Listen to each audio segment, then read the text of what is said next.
Today on Kite Bag Tour, we're looking at my Kite Party haul.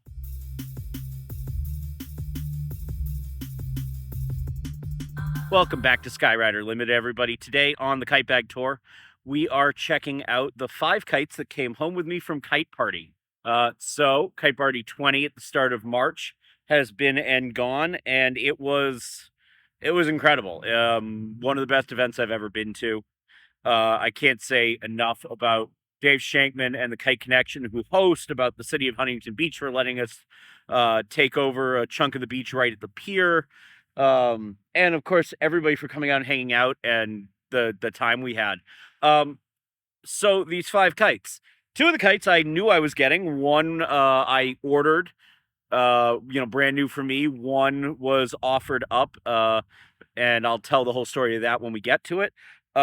2 of them were things that I'd been hunting for a while, and I had hoped maybe they would show up in the auction, and we'll talk about why I thought that when we get to them. And I got lucky and found them kind of a different way. And the last one was a total surprise, and it was a gift from friends, which I'm still kind of in shock by. Anytime somebody gives you something, especially something is, you know, uh, let's face it, sport kites like these are not inexpensive objects. There's a great deal of craftsmanship and thought that go into them, and then when somebody gives you one, it's really quite staggering.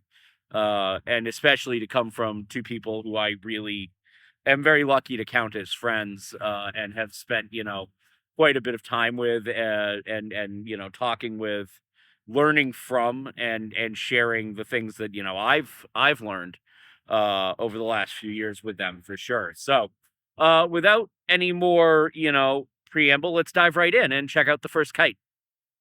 So, little over 2 years ago now, I ordered a set of Furies from Carl Robertshaw. I've known Carl on and off for over 20 years now. And last year we spent, a day driving across Michigan and Wisconsin, on the way to Kites over Lake Michigan together, and we got talking. And while we were at Kites over Lake Michigan, I got to play with his personal Fury 8.5. The 8.5 is the smallest of the Fury family, and it was the more freestyle and individual competitor-y flavored Fury. Carl's personal kite was framed in all aero stuff blue, and it boasted the rather remarkable claim of being versatile enough to go from about 2.5 miles an hour wind all the way up to 18. And it was so much fun to play with when we were up in Two Rivers. And so I started talking to Carl about maybe building one. And this is the kite that came of that conversation. So this is my Aero Stuff Blue Fury 8.5. Reuben, Purple, Plum, which are 3 of the 5 colors from my Fury set. Otherwise, it mirrors my asymmetric Fury set pretty precisely. With the this one with the ladder line, the yo-yo line, that was typical on those kites. I've only flown it for a few minutes at Kite Party. Kite Party is one of those events where you don't spend a ton of time flying, unless you're passing around somebody else's kite. So I took a couple of minutes to fly it, and enjoy it, as it was, brand new and such a beautiful beach and beautiful weather, and then dove right back into the, being social, hanging out with friends. But I can't wait to fly it some more and to get some video for you guys. The craftsmanship that Carl works with is remarkable. He once told me that when he's building team kites, he builds 50 kites at a time, cuts sails 50 kites at a time, but you'd never know it. Everything is so precisely done, and at the same time, so repeatable. You can see it's all, rolled flat felt seams, all straight stitch. All the panels are with a doubled stitch. Everything's razor straight, but also it's done with an efficiency that, alludes to just how many kites he can produce and how many kites that they've been producing all the way back to the Matrix and Flexifoil days. You know, it's remarkable just what a volume of work that Kite Related Designs, Flexifoil, Carl individually is able to turn out. And at the same time, such quality.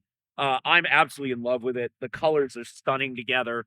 The kite is awesomely fun at this size. It still has flavor of the full size Fury, but with attitude that really sort of unlock it as a really excellent freestyle flyer.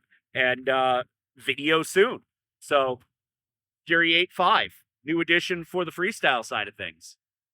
So kite number 2 of this pack arrived also with Carl. It is another Kite Related Designs kite.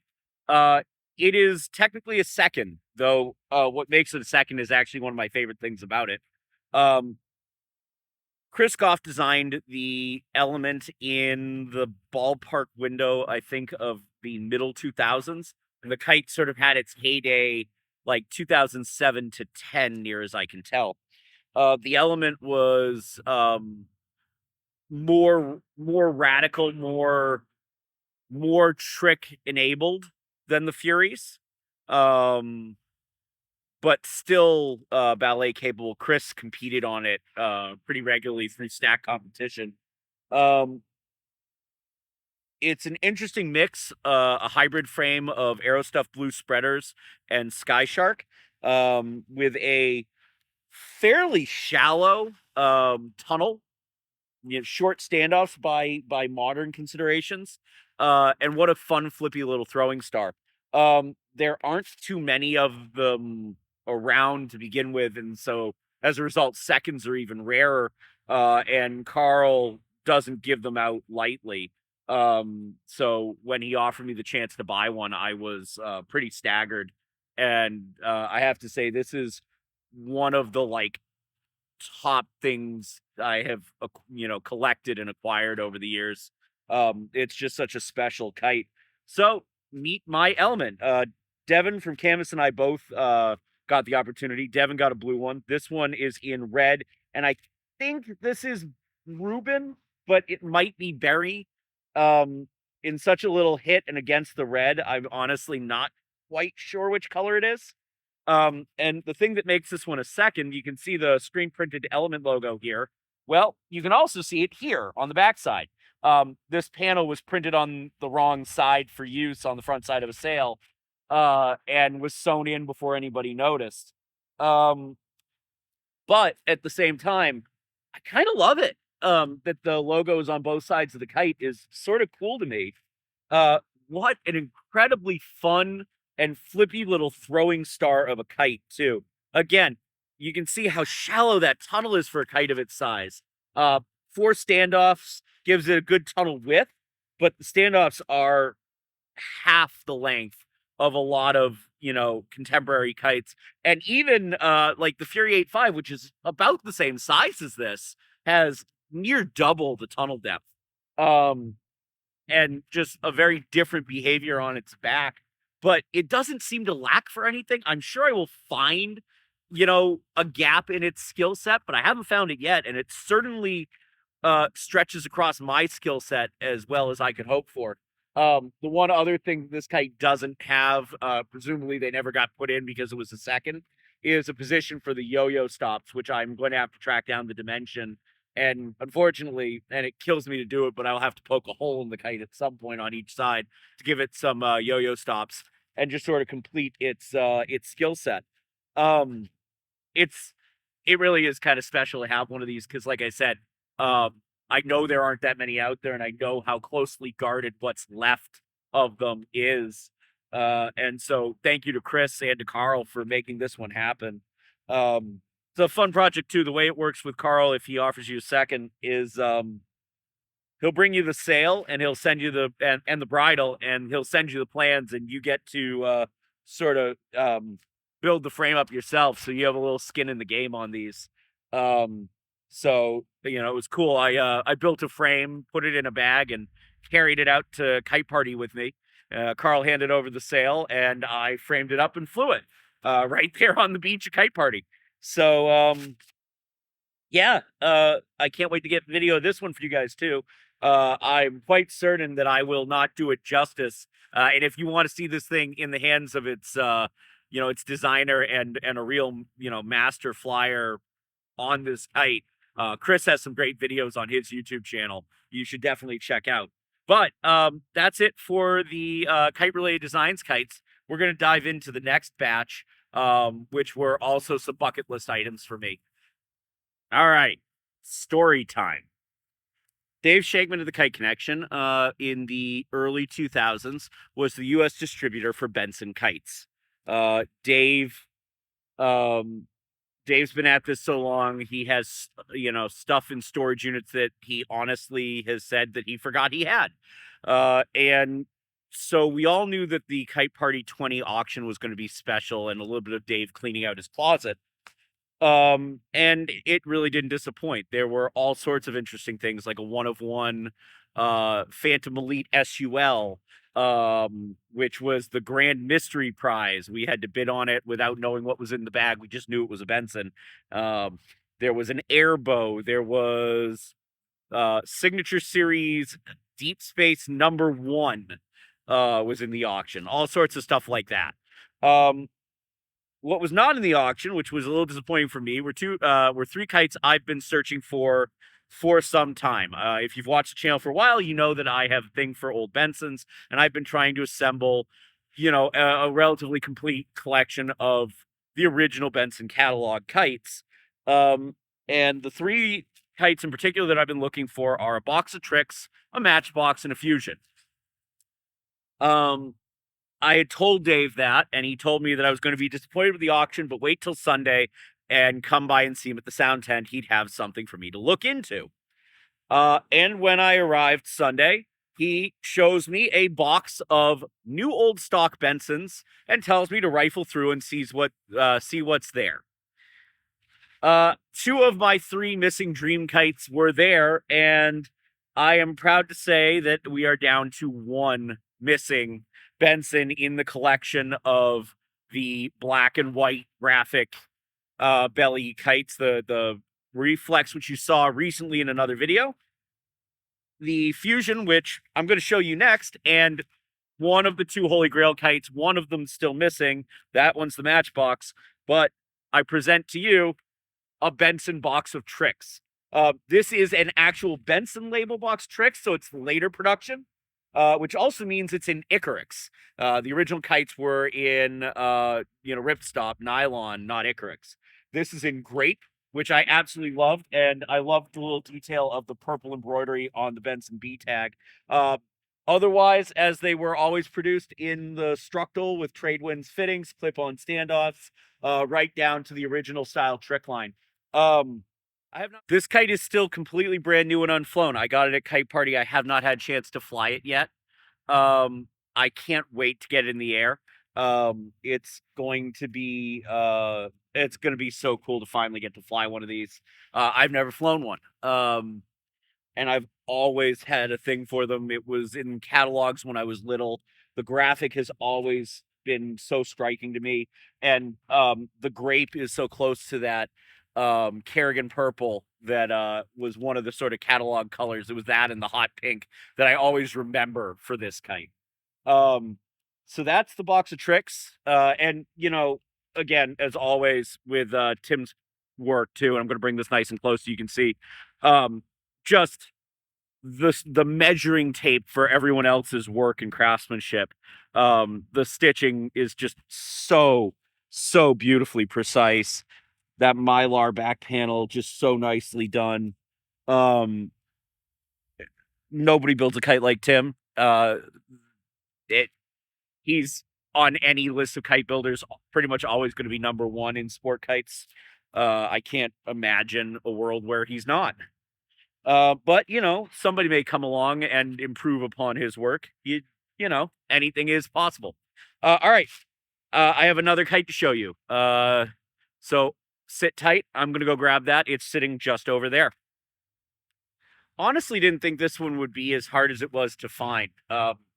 Was quite a surprise to me that the fusion proved as elusive as it did. But lucky enough for me, like I said when we were talking about the box of tricks a second ago, Dave Shankman had stuff he had forgotten he had. And buried at the bottom of the box was probably the last new old stock Fusion in the world. To be clear, there were a number of box of tricks, and I actually got my choice of color there. There were some reflexes, Phantom Elites, and some deep space and outer space, but only one Fusion. So here it is, my Benson Fusion in Midnight Blue.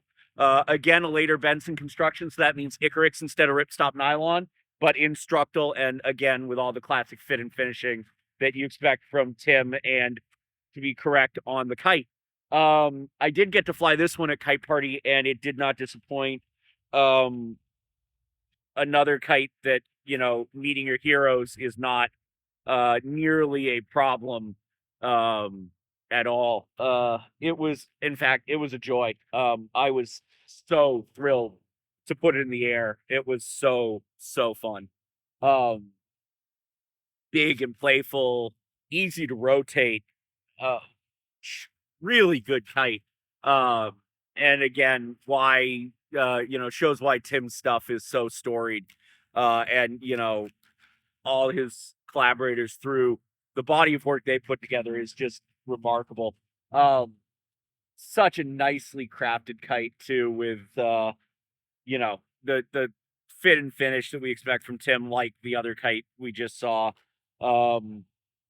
Classic trick line setup, leech line in here, tightens right to the tip nocks.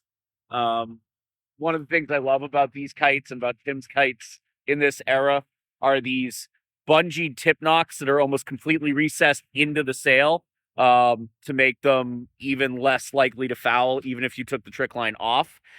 Here, Tim had moved to using the HQ style nocks, and putting the trick line in the tensioner hole on the nock at the end. And this is the biggest of the family too, and I mean, it is big kite. So being so much color with such a bold graphic makes quite the impression in the sky. Again, I'm really so excited to finally have these in the collection, and now I just need to track down the Matchbox. Someday I will find it. Weirdly enough, the little guys are the ones that have been hard to find for me. It's a Matchbox and a Psycho. That's what's on my vintage list right now. So, maybe a kite bag tour soon. You will see a Matchbox and a Psycho. All right, last kite coming up. So in the lead up to this, I mentioned that a couple of really good friends gave me a kite. John and Devin at Canvas. Again, I know I've said thank you a bunch of times. Thank you guys.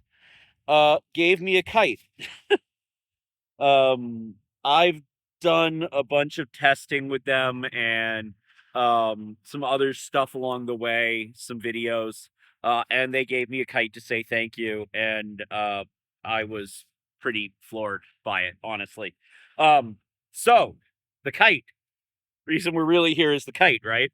About a year and a half ago, you would have heard the name Frank start to pop up in various places around Canvas. Frank is their new top of range for their factory produced line. So Canvas is bringing out technically 4 new kites this year, though 2 of them are the same, and we'll talk about that in a minute, that are factory produced sales, 3 of which will be exclusively available in kite shops, and then 1 which will be a Canvas exclusive. So they've got a new beginner kite that is called Crash, that is so much fun with a beautiful, easy on the wingtip turn, super stable and recoverable, really durable. I got to spend some time with it at Kite Party, and I can't say enough good things about it. Matilda, their intermediate kite, which is a protruded leading edge kite, wrapped lower spreaders. Oh my God, so much fun. It's a ballpark of $200 kite. It is as fun as anything in my freestyle collection. I really didn't want to give it back. Just smiles for miles on that kite. And then there's Frank. Frank is the new full-size kite. It's a reverse turbo bridle. It is actually bigger than the intention. It's framed in a mix of Sky Shark and crystal. And here it is. This is Frank. This is my Frank. I designed a bunch of colorways for them when we started to talk about the kite, when they were talking about going to factory production. And this is one of the colorways I did, and they produced it as a sample sale. And I went, oh, look, that's one of my colors. I really liked that one. And at Kite Party, they gave it to me. I love it. I flew my Sunday demo at Kite Party. Unfortunately, nobody got video because we were all doing other things, and I was flying a demo, and then thought about it afterwards and realized I didn't get video of it. So video coming soon, but you can see Frank is huge. 2.6-meter wing, everything full-length tubes. The crystals, I love that they use the crystals because crystal comes in clear coat, and I miss the shiny, smooth clear coat tubes. The factory production work is immense, just so good. When we first saw the samples at Kites Over Lake Michigan, we were pretty floored at how close to John's level of craftsmanship they really were. It's a really fun kite. It's easy to fly and it's relaxing, but it's still, for its size, it is, heck, not even just for its size. It is an immensely trick-capable kite, but it has a very relaxing and easy gait about it. The pace at which it does things is really awesome and approachable. And at $350 thereabouts is my understanding. It's going to be retail. It's going to be a really fun kite that you can pick up at your local kite shop, which is super cool. There's not a lot of kites at that like complete, intermediate to advanced level available at kite shops right now. So that's something that I'm really looking forward to seeing in the world again. But I said there was a fourth kite, and the fourth kite is the third kite, and it's Frank, but it's not Frank, it's Tank. So Frank and Tank are the same sail. Tank is a different frame and bridle, and that will be a canvas exclusive and available in custom colors. Tank is a big boy, meaty. I really like Tank too. Tank scratches an itch of like old school ballet and team kites for me. The frame is unreal. It's I think it's the new 400 Pros from Sky Shark. So it's stiff and burly and responsive, and it just drives a line. Just a lot of fun to fly. But Frank is like somebody got Tank high, or Tank is like Frank smoked a bad bowl. I don't know which, but they're together. They're such a cool, like, two sides of a coin, because again, they are the exact same sail, coming off the same factory and off the same panels and templates. Exact same sail. Two completely different attitudes. Both kites are incredible, and I can't wait for you guys to get to see these. This lives in my main bag, so it'll be at every event I'm at, and don't hesitate to come find me and try it. I am happy to share. This is, I mean, it's an incredible gift from the guys, but I am also like really stoked to be able to continue to support them, because they build awesome kites and they're working to bring more kites to the world, and I think that's a great thing. So that's Frank. As always, everybody, thank you so much for liking, following, subscribing, and sharing. I hope you enjoyed this kite bag tour and seeing what came home with me from Kite Party. And we will see you out there, Skyrider.